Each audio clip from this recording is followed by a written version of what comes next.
Good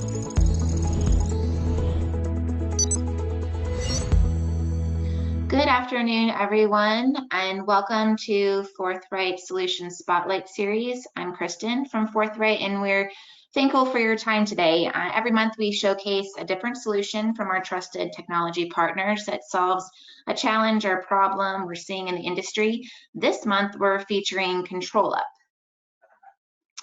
If you have any questions at any point in the webinar, please type your questions into the chat box. If we can't answer them right away, we have time saved at the end that we'll try to get to everyone's questions. If you have something more urgent, you can just hit the raise hand icon on your screen, and I can unmute your microphone and you can just jump right in. So let's see. Today, as a thank you, ControlUp is sending everyone a fun pair of socks. So after the webinar, we'll be contacting you to get your mailing address so we can send you a fun pair of these socks. So, okay, and now I'd like to introduce our lineup for today. We have Matt McKinnon from Forthright and Marcel Kiliff from ControlUp, who are going to be talking to us and going into depth on Forthright and ControlUp and how they can hopefully help you guys do business a little bit more efficiently. So to get things started, we just want to see where everyone currently stands. So I have a couple polls I'm going to throw up on the screen. If you could answer, that would be great. So the first poll is up on the screen. Oh, is it? Yep. Oh yeah, so if you can answer the question, that'd be great. It's how many platforms are part of your VDI ECU environment? Okay, I'll give you just a little bit more time and then we will share the responses. Okay, I'm gonna close down the poll and share the results. Looks like most people said 2 to 3 different platforms. Oh, actually, it's a little bit split between 1 and 2 to 3. So the next question, oh, I'm gonna hide that first. The next one is here. Do you feel you have visibility into your EUC or VDI environments? So if you wanna go ahead and answer that.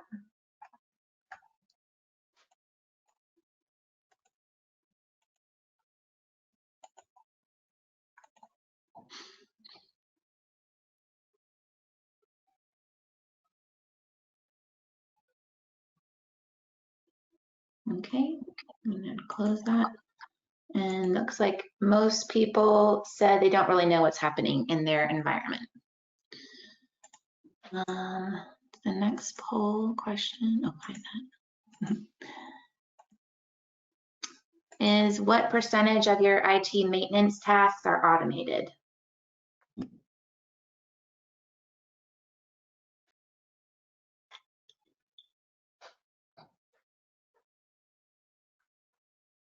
Everyone has an answer to that.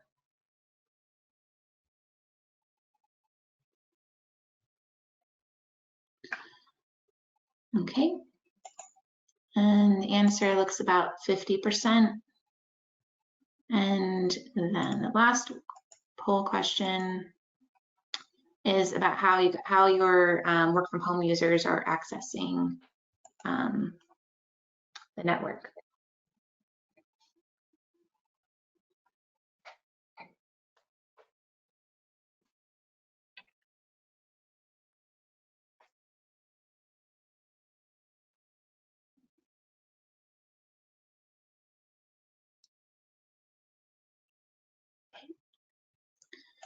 And it looks like for this answer, most people are using Wi-Fi. Okay, so thank you all for answering those questions. Kind of gives us an idea of where everybody is. And with that, I'm going to hand the mic over to Matt from Forthright. He's going to talk a little bit about what we do and then explain the problem we're going to be talking about that ControlUp solves. So Matt, take it away. Yeah, thank you, Kristen. So thank you everyone for joining. Just a little bit about Forthright Technology Partners. We are an IT consulting firm. We're engaged in a lot of end user computing type of projects. And the one differentiator, I think the one thing that really separates Forthright is our heavy focus on the overall end user experience. And in order to get really optimal end user experience, you really need to have deep visibility into your end user computing environment. And that's where ControlUp is a great tool to not only give you deep visibility, but help you find those performance issues before they reach the end users. You can go on to the next slide, Kristen. All right, so management and monitoring of your environment. So, these days with COVID, obviously a lot of work from home users, a lot of disparate applications and systems, distributed data across cloud, on-prem, hybrid, multi-cloud platforms, a lot of complexity in end user computing, right? And work from home. COVID didn't make things any easier for any of us. So, what to do, right?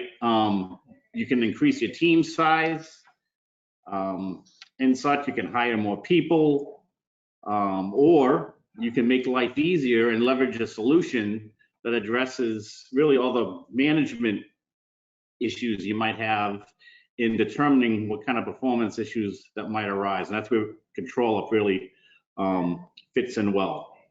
So, we love ControlUp. It's a very easy to use tool. We're anxious to show you the demo, but really makes life a lot easier as far as managing your environment. I'm sure we've all heard, no matter what kind of delivery platform you guys might be using today, whether it's Citrix or VMware, Horizon, hey, your end users might be saying Citrix is slow. Well, 99% of the time, it has nothing to do with Citrix. And, many times those Citrix admins, those engineers that manage that environment often pulled into support calls, and everybody wants to know, hey, what's the issue? Well, ControlUp is a great tool to give you that, deep dive, find the root cause of any sort of performance issue.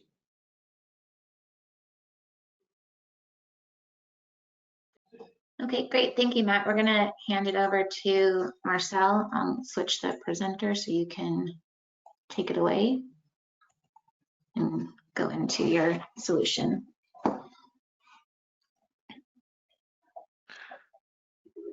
Thank you, Matt. Thank you, Kristen. Thank you for this opportunity to come and present our solution. Yeah, I think we're definitely a great option to help you optimize the end user experience and also simplify the management of the overall VDI solution. Looking at what you guys said, a percentage of you have more than one platform on your end user computing environment. That's obviously hypervisor solution, the end user computing platform.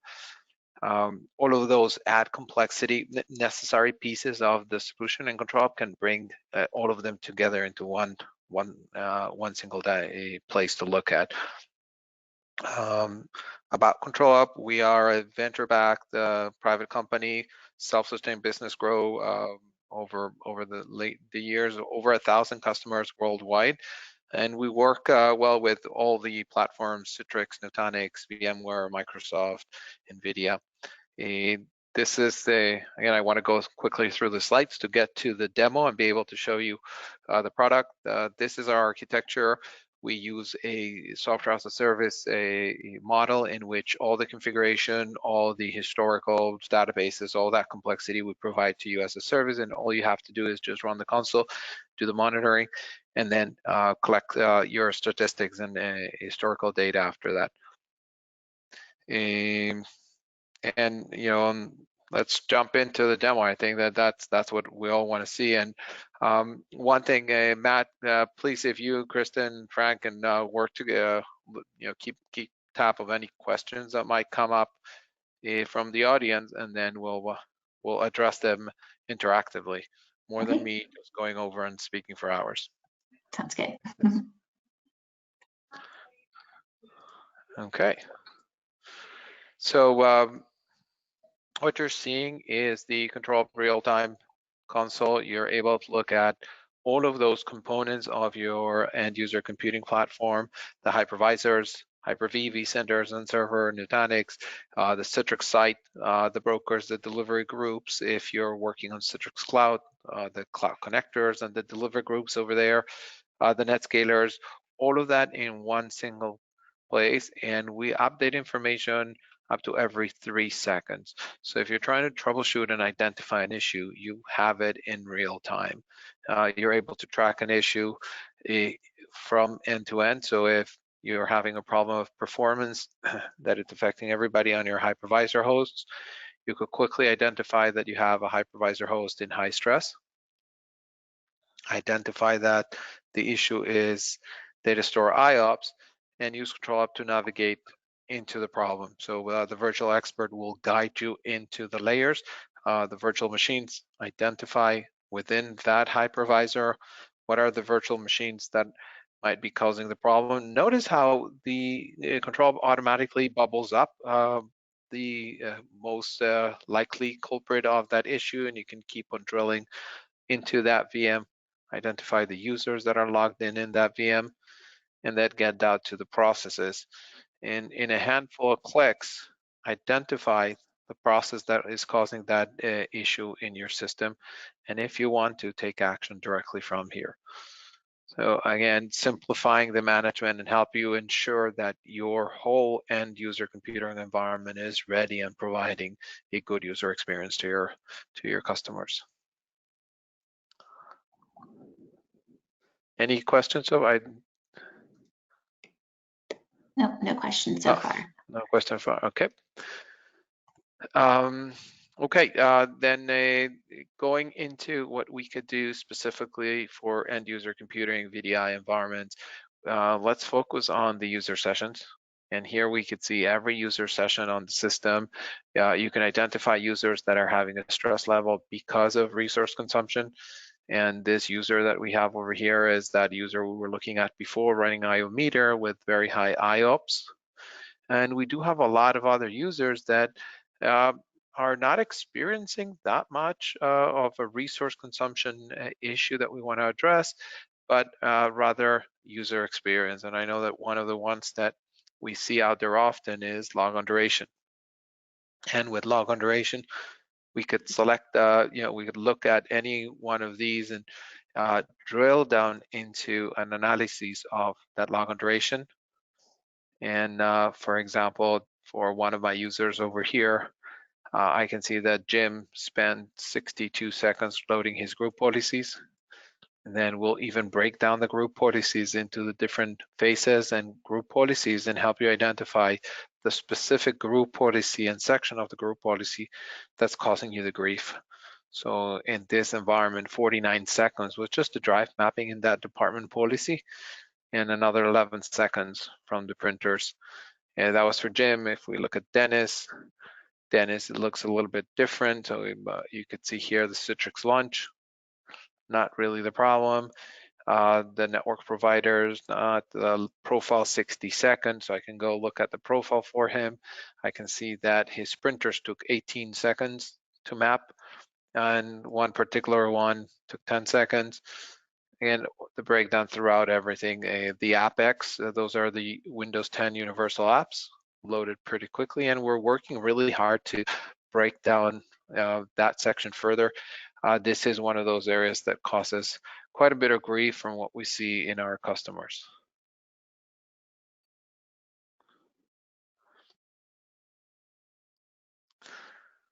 And continuing into the user experience, I know on the poll, I think everybody answered that you've got all of your customers running on Wi-Fi, so being able to track the latency that your users are having in the remote connection is important, because this is dependent on the quality of the link connections that they have. And you can see here how we're constantly tracking the latency, both the last measurement and the average over the last minute of what's happening for those users, as well as the bandwidth that they're consuming. So the Citrix, VMware, even RDP nowadays are pretty efficient on bandwidth. Somebody needs to be doing something really nasty to be consuming a high bandwidth. And you can see here, everybody is between 10 kbps to 40 kbps of consumption. So really what you want to see in your environment, keeping tabs. This is very helpful because people might be doing something that they don't notice, and that could be causing trouble for them. So let me see if I can get here ourselves into an example. So I'm looking here in one of our sessions, and I'm going to open it and leave it on the default Microsoft MSN page. Now, not something that you think could be msn.com. The problem with the MSN page is that it does have a lot of videos. So what you're going to see here is how very quickly one of the sessions is going to start creeping up, and you'll be able to pinpoint that that session, even if the user is not doing anything on it, is actually consuming a lot of bandwidth. And that's because of those widgets that update automatically. And you can see here how from 10 to 40 kbps, this one is already reaching 200 kbps. Not necessarily a problem, as the link that that user has is 23 megabits per second, but it is aggregating. And if you have 100 users or 300 users at that bandwidth, you start consuming megabits of constant bandwidth that also affect your data center.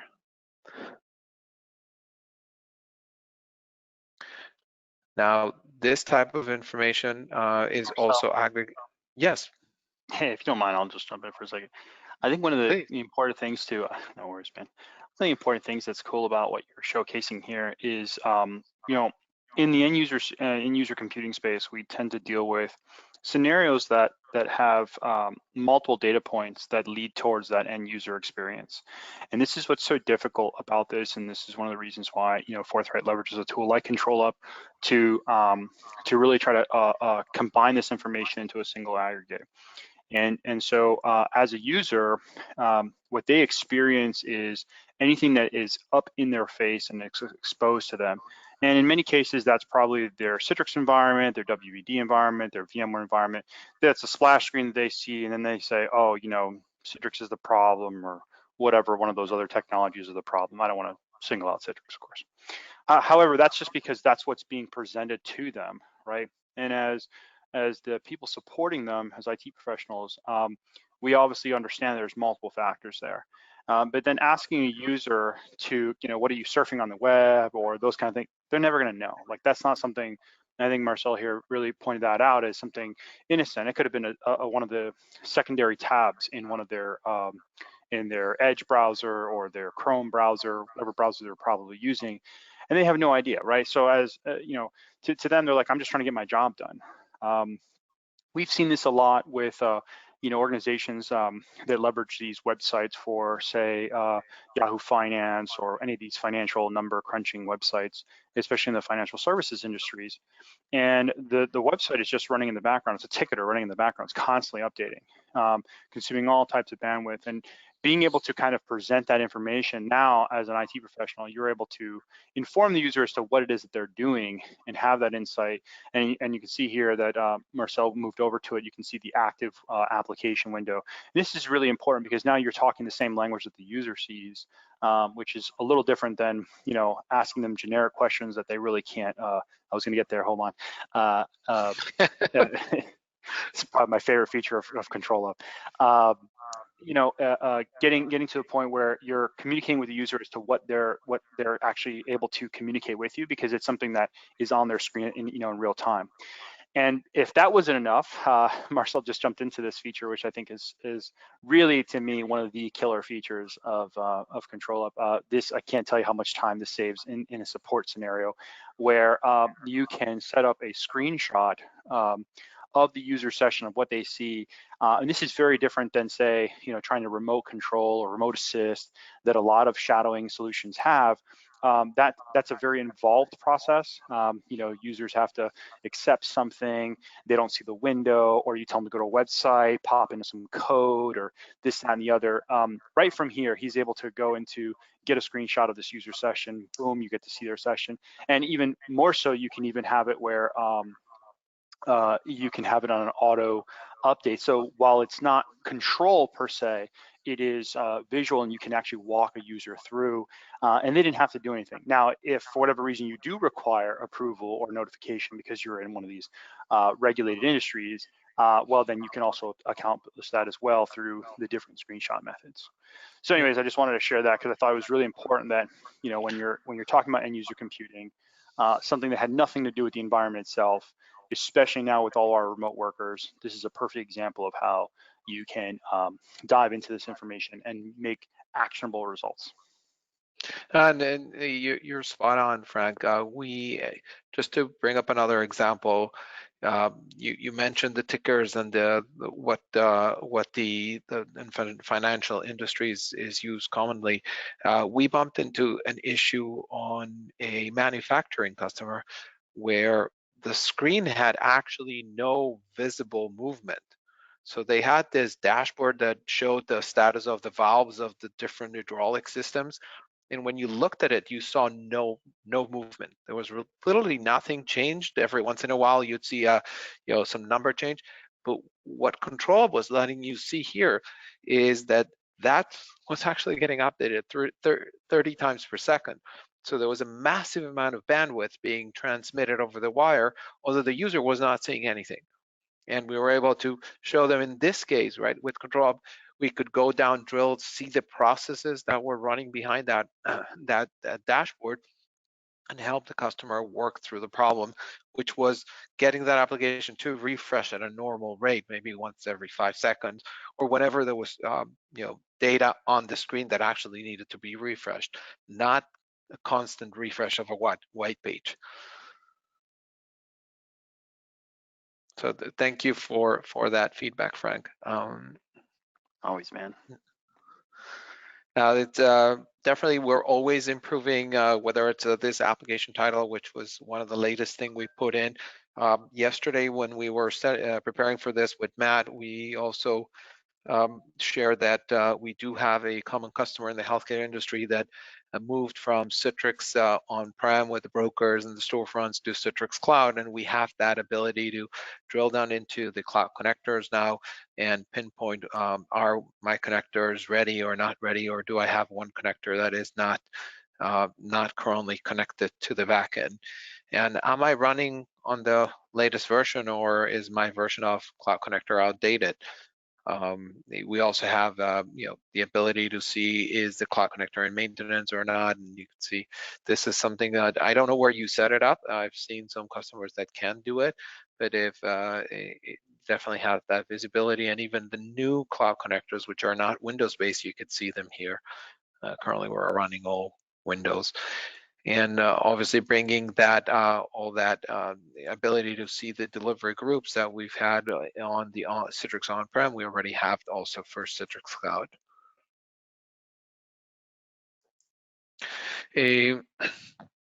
I want to switch for a second gears and go and take a historical view. So this is this real-time management console looks at the information what's happening right now, updated in real time every 3 seconds, as I mentioned earlier. We also have ControlUp Insights, which is our historical dashboard that gives you that historical information. So in ControlUp Insights, you're able to see all of that information over time. The hypervisor data, the computer data, the user session data, and we even take that information as we get it, and we process it to identify things that are happening on the environment. So in here, you can actually see we are seeing machines that are running out of space and have a critical situation because of that. We also see that in real time, but if you didn't pick it up there, you'll see it here. We'll highlight users that might have not logged in for a long time, or new users that we're seeing on the system, as well as summarizing the metrics for the logon, the latency, the utilization of the hypervisor host and the computers. And like we showed earlier, if you see an issue, maybe a high I/O spike affecting your hard drives, you could drill into that hypervisor host and identify what was the source of that spike. So one thing that we commonly see is we'll set this up and come back to look at it with a customer 2 or 3 days after. And there'll be some spikes in the middle of the night or maybe at 11 a.m. And we could click into that spike, drill down to which VM generated that spike, then identify in that VM what are the processes involved in that spike, and identify what is the root of that issue. So being able to identify, even if you know this is something that's happening overnight, or you get notified of something that happened while you were at lunch, you can come back and identify which processes, which users were involved in this.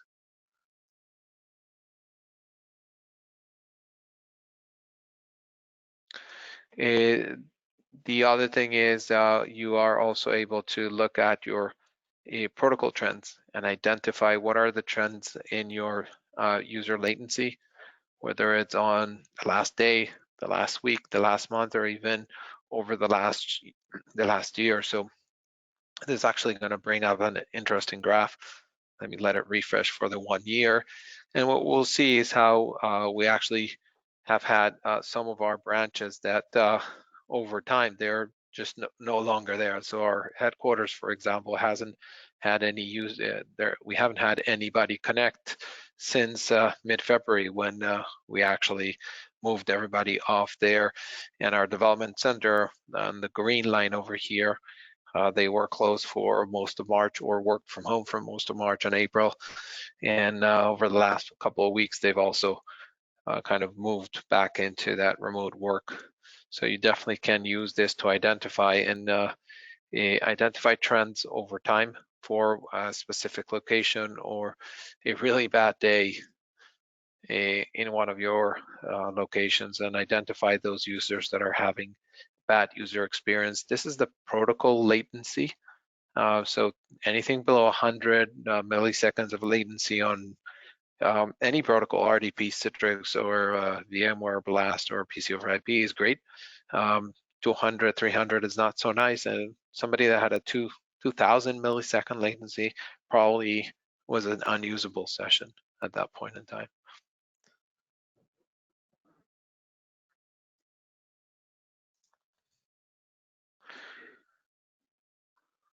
Hey, Marcel, with people working from home now, and work from home really the new normal for the foreseeable future anyway, what kind of performance issues or trends are you seeing with those work from home users, and how are your customers able to leverage ControlUp to alleviate those performance issues?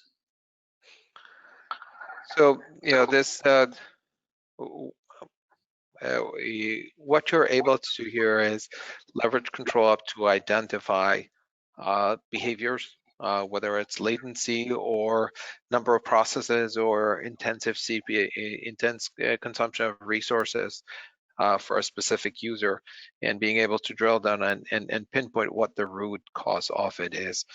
Being able to take a screenshot of what's happening, that's also something that it's really useful to be able to do. As Frank was mentioning, you don't always have that luxury of being able to walk over to your end user and work with them on what's happening on that system.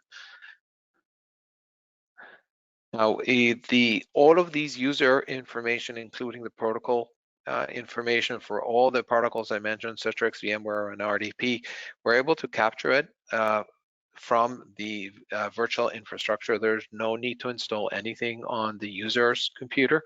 So this makes it really easy. So you don't have to go into the user device at home, but from what you have on your data center, you're able to get this information that is giving you the picture of what's happening on that user link.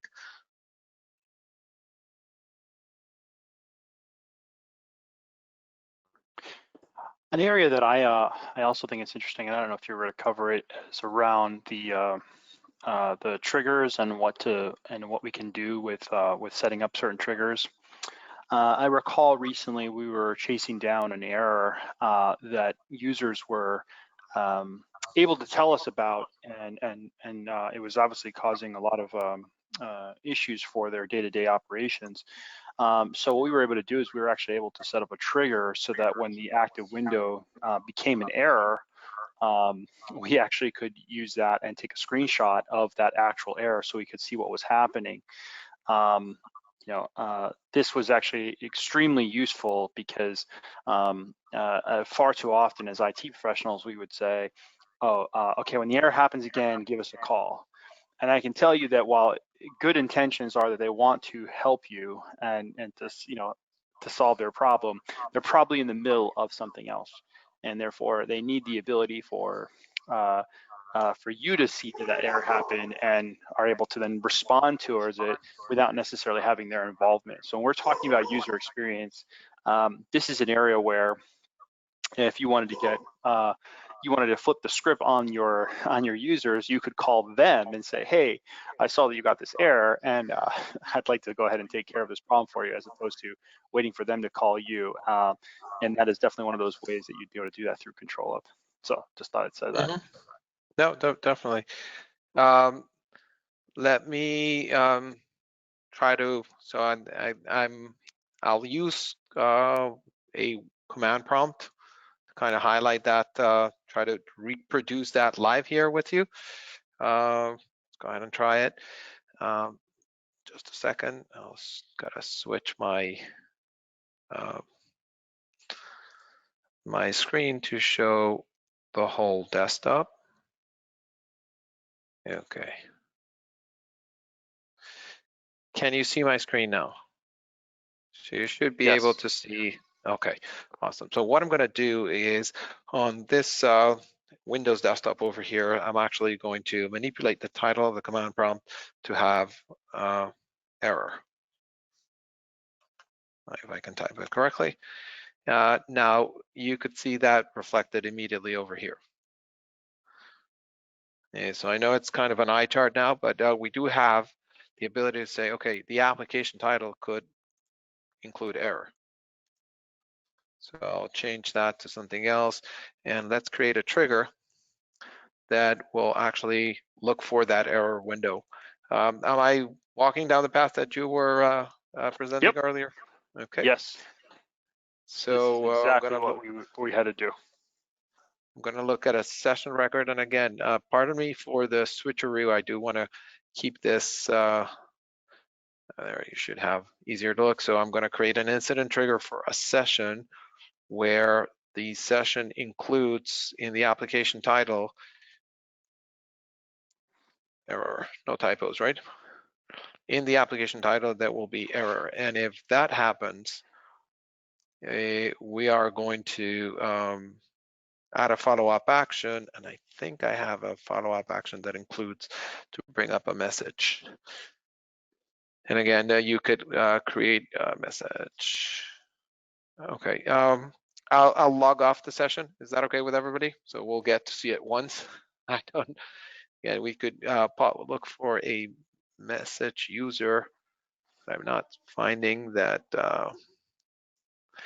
Right there, send message. Send message, perfect. So let me, again, I'm not controlling the message right now, but I definitely just want to send that message. Let's make sure that we can repeat it quickly. And this would be alert on error. Alert on error. Perfect. So we've created that alert. Let me switch back to that dual display. Okay, and that trigger has been set. What I'm going to do, it's just host name. I'm in machine 004, just so that we can follow it easier. There's that application title, and I'm going to send it again to error. Now I'll keep my hands up away from the from the keyboard, what you're going to see is you're going to see how once it detects the error in the application title, it should bring that pop-up into the user session and trigger that reaction, letting the user know, again, we used a message that said no corporate streaming, no Netflix allowed, but you can see how by detecting, in this case, a message of error in the title of an application, we were able to present the user with a message. Yeah. Now, what we've done in the past here, I mean, this is, I think, just to kind of show you the power that you can do here. For us, we used this to actually save the screenshot to a repository, and then we were able to use that in further troubleshooting later. But the point is still there that you're able to create something that really changes the script, if you will, for working with your users, where they're always having to call you for a problem, and then you're actually able to do something ahead of the time for them. So that's really, really powerful. And you can see over here, we also have session screenshots. Again, not set up by default.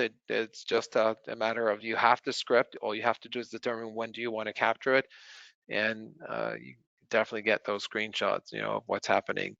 I'm taking it about every 2 hours in my case, just to get some different scenarios of what people are doing. And just storing it in the same folder, just putting the machine name to username so that I come back to it and look at it. Yeah. Awesome. So glad you brought that up. Again, there's a good segue to talk about the fact that one of the things that gives us a lot of power with the ControlUp interface is for every record, you have a lot of information, metrics and metadata. The receiver version, blast, the protocol, for example, you could use any of those on a trigger and also pass them as arguments into a script. So on the script, if I look for that string, question too when you have a chance. Yeah, let me just finish. Okay, sure. So for this one, I could take part of the arguments, take the URL, and pass that into the script. So a lot of flexibility with the scripting, and you could create your own scripts or use from our community of scripts. And there's hundreds and hundreds of scripts that you could bring in and put to work. Kristen. I think you answered the question, but the question was how you generate a screenshot. Is that the script? And then he said, I think you just answered it. So Yep. So that just to specifically on that, if you go to the script library and type screenshot, there's actually a script that records a video. I don't like it because if you read through the description, you gotta there's some prereqs for it. I like to work with the bare bones, and if taking a couple of screenshots or a simple screenshot works without any prereqs, I'll go for that. If I really need to, there is a record screenshot, record video script that you can use. It does require an encoder.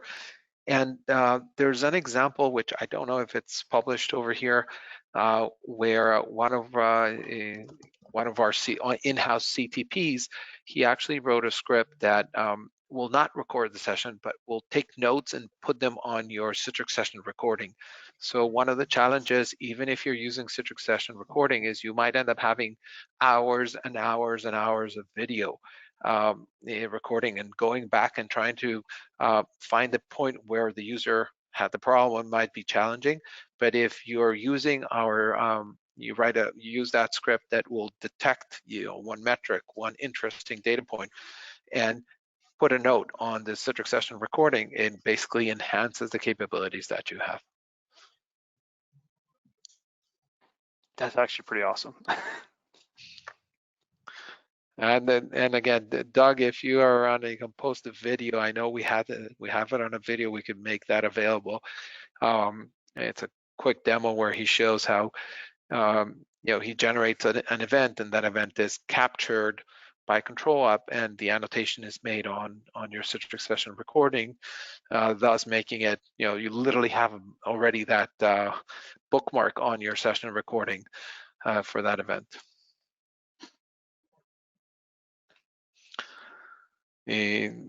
Awesome. Any other questions? I am always glad to answer questions.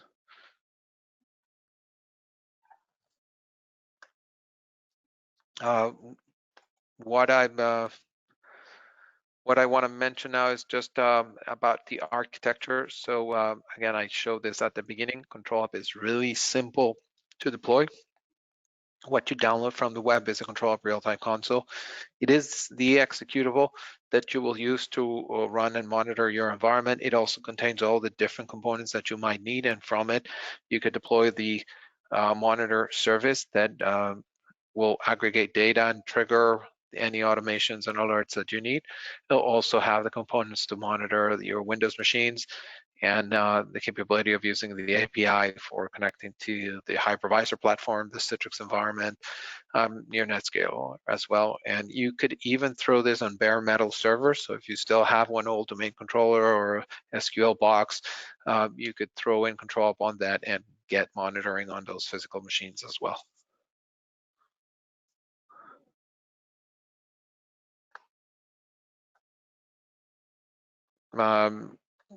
How are we doing in time, Matt, Kristen? Good. I think if we could probably see if anyone has any, though I guess if people have been asking questions, but does anyone have any questions that they were waiting for the question section of the webinar? You can type them in the chat or hit the raise hand icon. Someone asked if this is going to be recorded. Yes, we did record it. You will get a recording. So because they said they were late joining, so we'll follow up with the recording and reach out to you to get you get a free pair of socks again for being here today from ControlUp. So we will reach out to everyone, and if you have any questions later on that you think of, feel free to reach out again. Anyone else have any questions?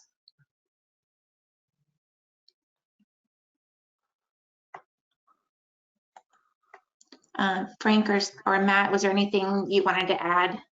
One of the interesting poll questions I thought the audience answered was how many delivery platforms do you currently leverage today in your organization company? And it was more than like 2 to 3, I think was about 50%. I thought that was interesting.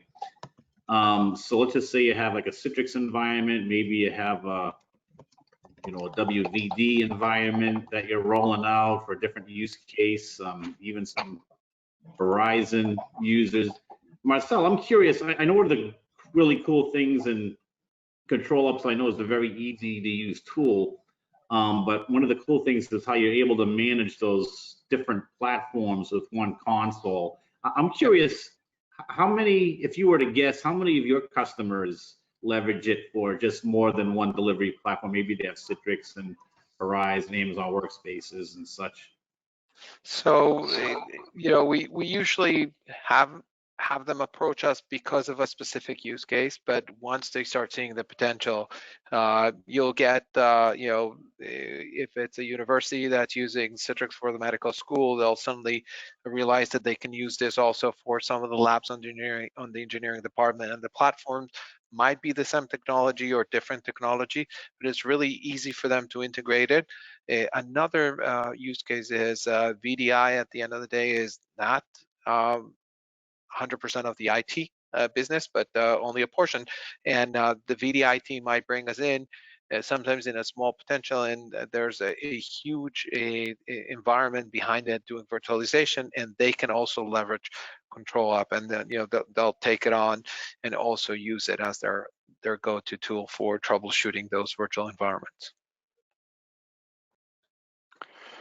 One of the things that I would mention is that not all users or departments are created equal, and therefore managing the thresholds or the defined user experience for each of those organizations or users can sometimes be a cumbersome task. But inside of ControlUp, when you see, if you can go back to the screen that shows all the things. So right here, right, I mean, you're seeing red, yellow, or red, amber, green in different areas. And to some people that could be, that's defined a certain way, and then for others it can be a different way. And so you have that kind of flexibility to actually manage that effectively for the different user types.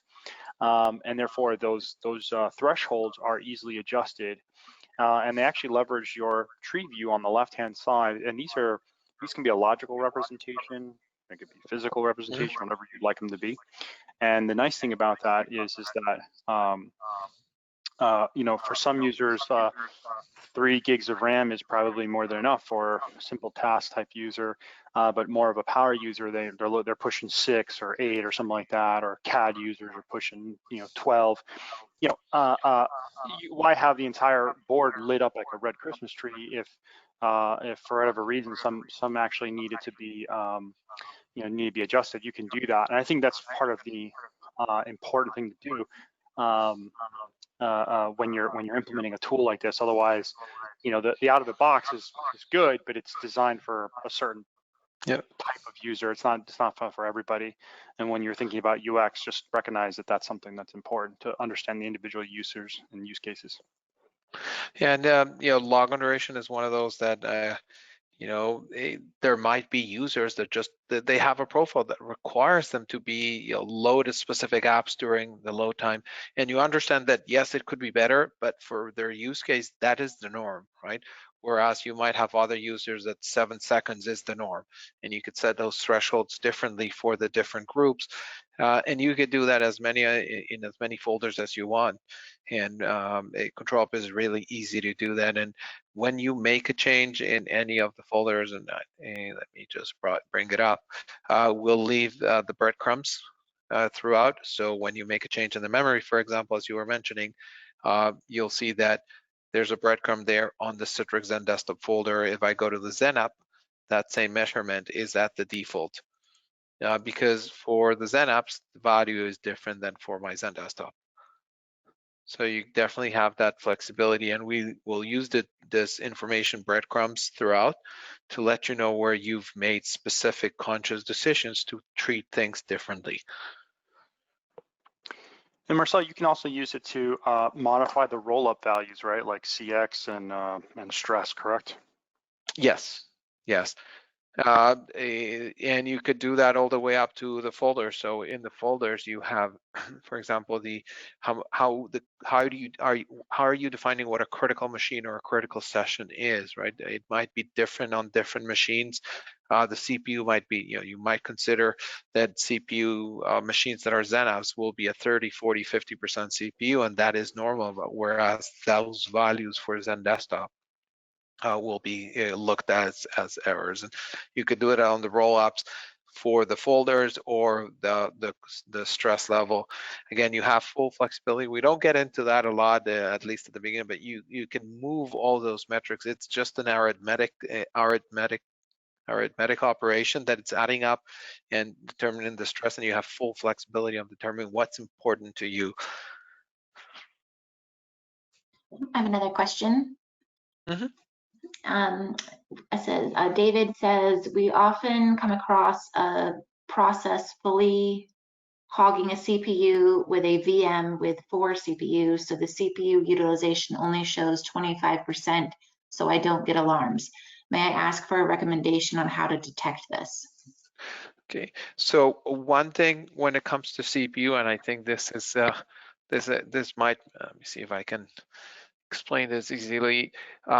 We could manage and look at the CPU and alert you if it's 25% consistently. So you could look at spikes or you could look at an average.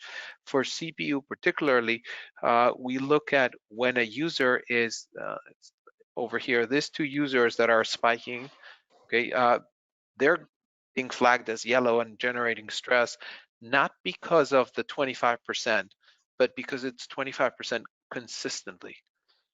So those type of things are actually over time. You could look at your stress thresholds over time.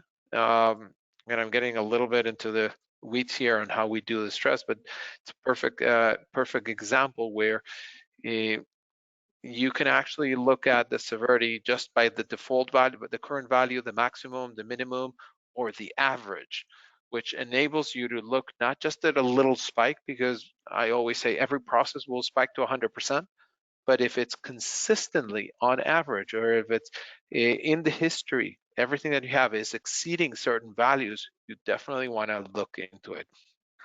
So going back to Now, I think the specific question was around, I'm going to make the assumption, and David, please feel free to comment, it's that the environment you're referring to is probably a virtual environment where you have multiple users associated to the single host. I'm going to make that assumption based on what you mentioned. When you introduce virtualization into your environment, some of the traditional CPU metrics are maybe a little misleading, and you need to look into something called, if it's a VMware environment, it'd be called CPU ready or CPU co-stop. I don't know your environment, but I'm going to make that assumption here. And what that's going to do is a virtual machine, thank you, Marcel. A virtual machine has the ability to, even though it has four cores associated towards it, the utilization is a value based on what the actual processor is doing once the associated time slicing has been afforded to that processor. And that's called CPU ready. And so CPU ready is when how much time is spent for a processor, the first of however many you have, to then be afforded the time slot to actually begin processing whatever operation is there. Right now, in the example that you see here, everything's at 1%, and that's probably good. If that starts climbing up, and I would measure that in milliseconds personally, because it's just easier for me to mathematically understand the impact. When you're hitting anything like 400 milliseconds on CPU ready, you're basically saying almost half a second of wait time has to occur at the processor level before it can even begin processing any kind of utilization whatsoever. Co-stop is another value that you would be interested in, which is when the second processor becomes available. So even though that your machine has 4 cores associated towards it, and one of your users is consuming 25%, yet their session is completely useless, it is because of the fact that based on what the actual machine can actually use, at the hypervisor level, the hypervisor itself has not been able to give that machine its necessary processing power. So recommendations would be start measuring CPU ready and CPU co-stop, assuming this is a VMware environment or a virtualization environment. Hyper-V calls it something different. They call it CPU Q, I believe, but don't quote me on. We aggregate it here, by the way. So one of the things that we try to do is whenever the metrics are the same, we merge them into the same column. So sorry to interrupt. This is one of those. Yeah. So CPU ready is there for all the hypervisors. You don't have to go look at it in a different column. Well, then use ControlUp, and you'll be able to see CPU ready, which is the industry standard, if you will, for what that term is used for. Ways you can combat that if you're suffering from CPU ready issues is what that means is that in interactive layer or that we're talking about, which is user experience. Sorry, the EUC layer tends to be what we call random IO and random inputs and outputs. So therefore, you do not want to overcommit beyond a certain ratio for certain machines to host. And so because essentially you're putting virtualization on top of virtualization, and as you start doing that, it's like thin disking, thin disk that's also thin storage, and you start running into these multiple layers of allocation that become problematic for you to manage. So my recommendation for you is that at the host level, VMs that you're putting on that host level, do not overcommit to the host themselves in terms of what those VMs have, and then just load up those VMs with as many users, because that's where the time slicing needs to happen, not at the host level and at the user level, because then you start having too many layers of that, and that's where you get into problems with CPU ready and co-stop and the exact scenario that you just presented, where you're only consuming 25% CPU and your user is completely host. So hopefully I answered your question.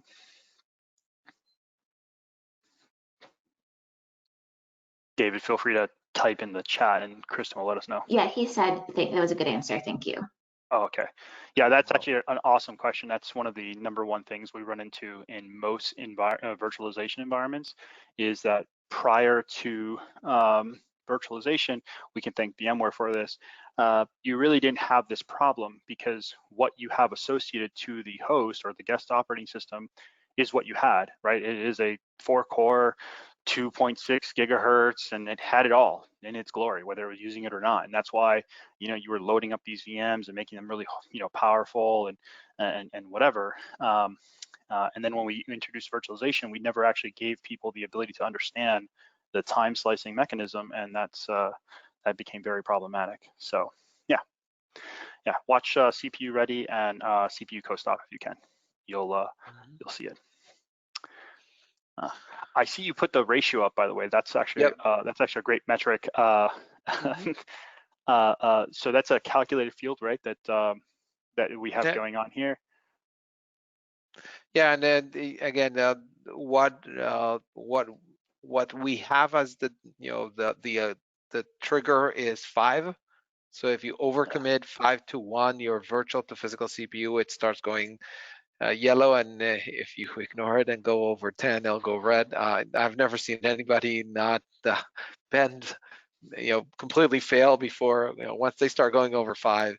It gets bad. And one thing I did when we started talking about it is I do have an environment that is massively underpowered, and when I connect it to that environment, so if I focus on that environment only and I look at the virtual machines, they're all in CPU ready, because it is you know, it is really underpowered, whereas you know, where we the core, in our core system, we, you know, I don't want to have a lot of it, and I just have a little taste of CPU ready, but most machines are at 0. Yeah, there's a lot of for those that care, the ratio is important to just kind of give you your quick math and sizing and capacity planning. That's really a good measurement to use. I would not, by any stretch of the imagination, use that as my only metric to concern myself with, but it is a good way to manage that sizing capacity. I would tell you that if you're in a Zen app or shared hosted environment, you'll probably be in the above 5 range, probably under 10, but above 5. And if you're in a VDI perspective, I would try to keep it under 6 for sure. And that's just a rule of thumb. But don't hold yourself to that. Your users matter. The other one, you were mentioning that 25%. So one other thing that we do, if you look at our environment over here, we are about 30. Yesterday, this is our yesterday average, we were at 39% host CPU utilization. It was slightly higher than our week over week average. This is all metrics that we calculate for you based on those, on what we captured. We'll also do an anonymous compare of that metric. So at 39%, I always say on my demos, the CFO will tell you you're wasting 61% of what was purchased, but you could here see that at 39%, you're actually 157% higher than what we see in average. So the host average CPU, and it does include the night the night valleys and the day peaks, is at 15% a day. So if you're 25% over a average, you are way above the average environment that we see. Yeah. Awesome. So I think we're at time, by the way. Yeah, I think that's our time. So I'm gonna just clean this over again. We're going to be following up with everyone to schedule, see if you want to schedule a meeting, and if you do, you get a ControlUp t-shirt to go with your really fancy socks. But I will be sending out everyone an email to get your mailing address this week. And other than that, I'd just like to, on behalf of the Forthright team and our sponsor for today's event, ControlUp, I'd like to thank you for your time this afternoon. Please feel free to email with any questions If you don't have my email, you can just email success@forthright.com and that will get to us. So thank you so much. And yeah, thank you, Marcel and Matt and Frank, for your time today too. Yeah, thank you, Kristen. Thank you, everybody. Any, end user computing questions in the future, feel free to reach out to us. And as Kristen mentioned, if you guys want to have a deeper dive into ControlUp or have some ControlUp eval licenses in your environment, we're happy to set that up for you. So thank you again. Thank you, everybody. Bye. Thank you.